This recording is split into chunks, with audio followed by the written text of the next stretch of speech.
bénisse.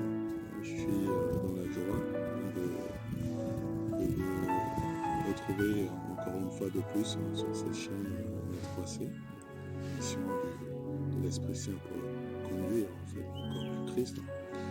Le Seigneur nous bénisse. Nous allons partager une petite idée sur la notion de Pâques. Donc c'est pour cela que je voulais effectivement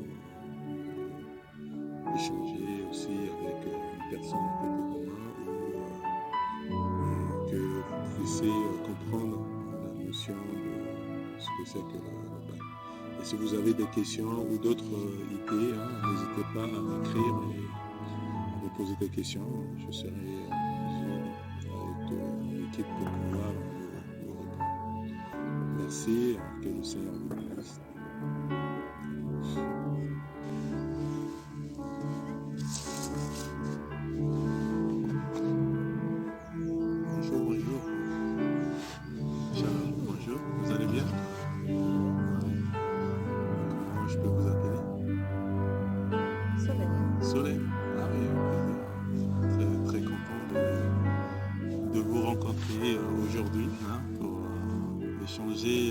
Sur la journée d'aujourd'hui, parce que je vois du monde en fait dans le parc et je me suis approché de vous pour savoir ce qu'il en est de cette journée, parce que il me semble qu'il n'y a pas de travail.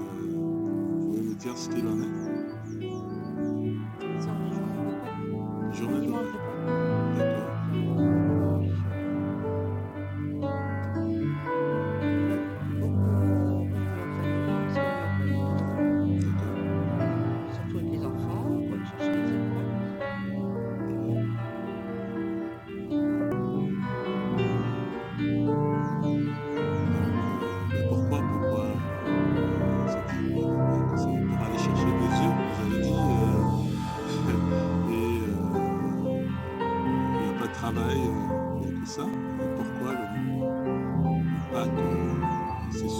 Histoire en fait ça a été créé. Vous ne vous rappelez plus. Donc Solène, je ne sais pas si vous êtes chrétien ou pas, ou non pratiquante. Et c'est vrai que je voudrais en fait échanger sur avec vous. Donc on parle effectivement de Pâques, parce que pour moi ça a une signification très très importante. Oui, parce que je suis croyant comme vous. Par contre, j'essaye de faire de mon mieux pour pratiquer la parole qui a été. Ça remonte au fait de loin en fait. L'histoire de la Pâques. C'est le moment où le peuple d'Israël était en captivité.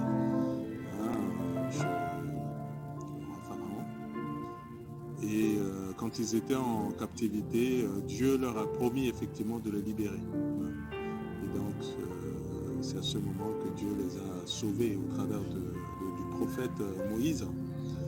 Et ce moment de commémoration effectivement fait que ils adorent Dieu en le glorifiant, parce que c'est pour leur permettre effectivement de se souvenir de ce moment glorieux où Dieu les a sauvés de la captivité de l'ennemi.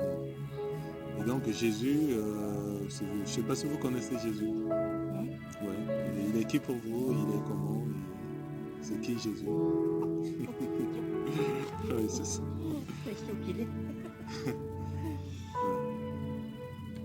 Comment vous voyez Jésus dans votre vie?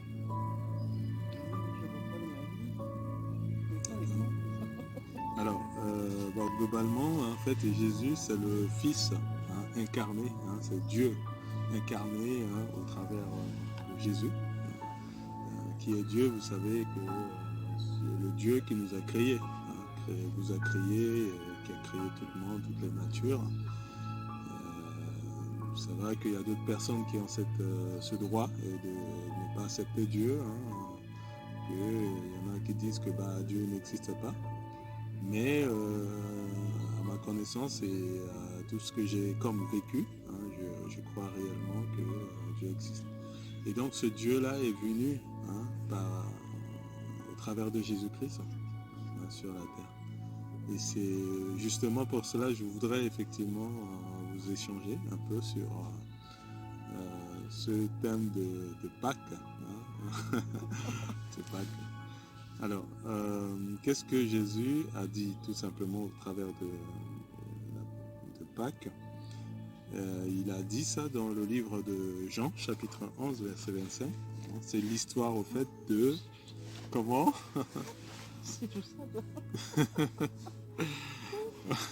J'ai oublié tout ça. Ah oui, d'accord. Donc, si Solène, c'est bien ça, votre prénom? Ouais. Donc, Jésus, effectivement, il en a parlé hein, de ce moment glorieux. Hein. C'était au moment où Lazare, il s'appelle Lazare, hein, quelqu'un qui est décédé pendant 4 jours. Donc, toi et moi, est-ce que tu es d'accord avec moi que quelqu'un qui est décédé 4 jours ne peut pas se revivre, ne peut pas revenir à la vie? Non, 4 jours. 4 jours, oui. Qui est déclaré officiellement, bon, même officieusement, déclaré mort. Cette personne est morte. Quelques heures après, oui, ça arrive. Quelques heures après, la personne peut revenir. Mais pas 4 jours quand même. Non. Voilà. 4 jours, ça veut dire tout est terminé. Hein. Il n'y a rien à faire. Il faut préparer tout simplement à le mettre, par exemple, hein, dans le tombeau. Voilà. Et à ce moment-là, Lazare était décédé pendant 4 jours. Et quand il est arrivé, il y a Marthe, sa sœur, qui était venue, il a croisé, elle est venue voir Jésus. Elle a dit, ben, Jésus, tu étais parti, mon frère est décédé. Et si tu étais là, vraiment, Lazare ne devait pas mourir si tu étais là. Mais Jésus, la chose la plus importante, hein, c'est comme je te dis, c'est dans le livre de Jean chapitre 11, hein, verset 25. Jésus a répondu à Marthe, je suis la résurrection et la vie. Hein. Celui qui croit en moi vit.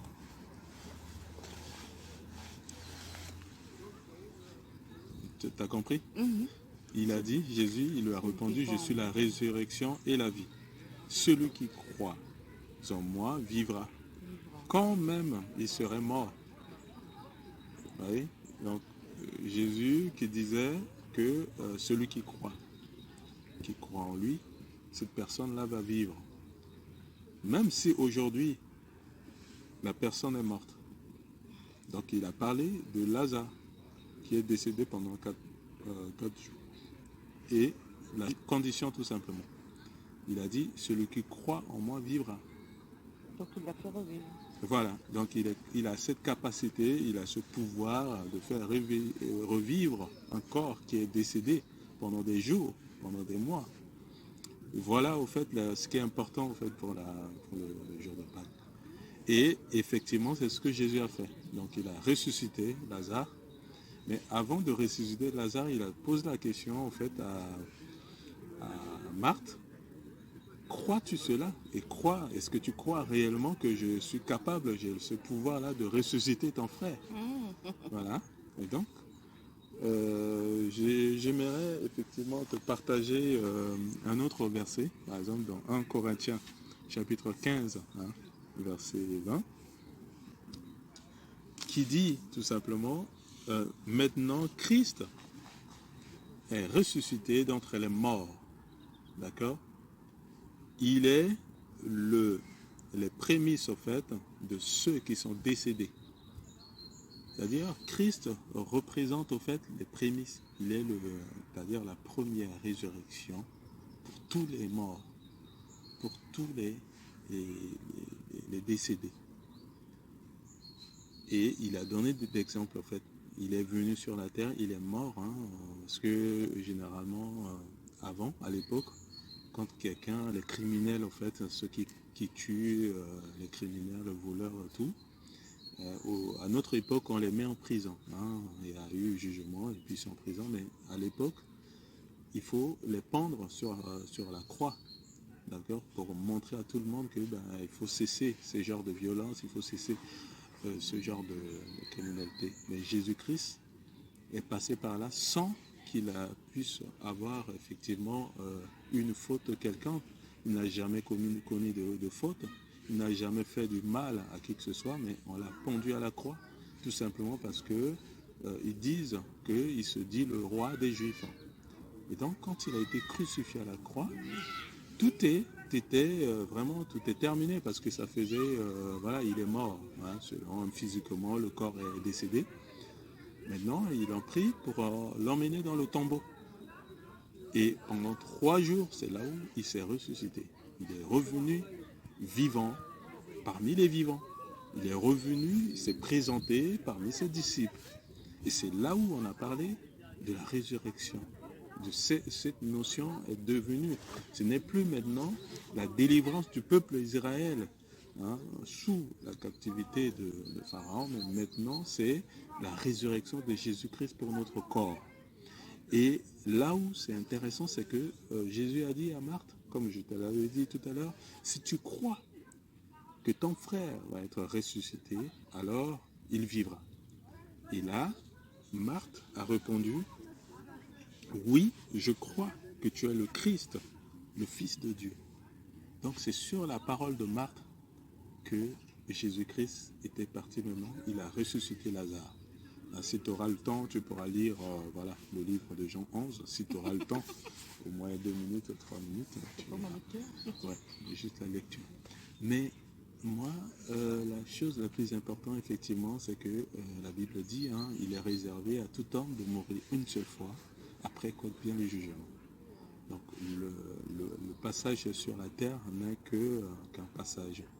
Et ce qui est important pour nous, c'est de croire en Jésus-Christ. Quand on croit en Jésus-Christ comme il est, si nous croyons qu'il est le Fils de Dieu, si nous croyons qu'il est la résurrection et la vie, comme c'est déclaré dans 1 Corinthiens que nous venons de lire, chapitre 15, que Jésus-Christ est le prémisse au fait de toute la résurrection parmi tous les morts.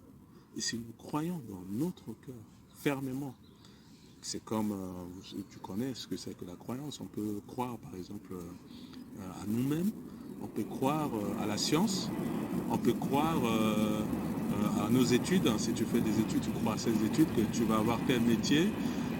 On peut croire que peut-être que voilà, on peut voyager d'ici 1 an, d'ici 2 ans. Voilà, hein, chacun a sa forme de croyance. Mais Jésus demande tout simplement que nous croyons. Si nous croyons en lui, alors, même si nous mourons, il va nous ressusciter. Tout simplement. C'est juste un passeport. Un passeport pour aller, pour revivre, pour avoir la vie éternelle. C'est juste la croyance en Jésus-Christ. Il ne demande pas plus que ça. Donc, voilà le sens réel, au fait, de Pâques. De Pâques que nous servons. Donc, nous glorifions, nous louons, nous proclamons la délivrance, la résurrection de Jésus-Christ pour notre corps, pour notre vie. Et pendant ce moment, Dieu est capable, par exemple, si tu es malade, il est capable de ressusciter tout ce qui est mort dans ton corps. Ressusciter. Tu vois? Oui, il a ce pouvoir. Tout simplement, si tu l'acceptes, tu crois, tu dis, Seigneur Jésus-Christ, il vient à mon aide. Je crois que tu es le Fils de Dieu, tu es la résurrection et la vie. Si tu crois réellement dans ton cœur, hein, ce n'est pas seulement en prononçant de nos lèvres, mais en croyant du cœur, là on parvient à la justice de Dieu. Et cette justice de Dieu va nous guérir, va venir à notre secours. Nous sommes entourés de multitudes des anges autour de nous. Donc le Seigneur est toujours prêt quand on l'accepte. Et c'est ce qui est bien avec Jésus, c'est que on a ce libre arbitre, en fait. Il te laisse le choix, en fait, d'accepter ou pas. Voilà. Et c'est ça, c'est ce qui est correct. Il n'impose pas la religion, il n'impose pas la croyance à qui que ce soit, mais il donne le libre choix à tout et chacun de l'accepter ou pas. Voilà le sens global, en fait, de Pâques, hein, que je voulais partager avec toi. Qu'est-ce que tu en penses?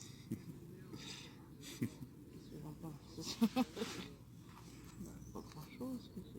On n'entend pas bien. On n'entend pas bien. Ah oui. Non, bah, c'est bien. qui a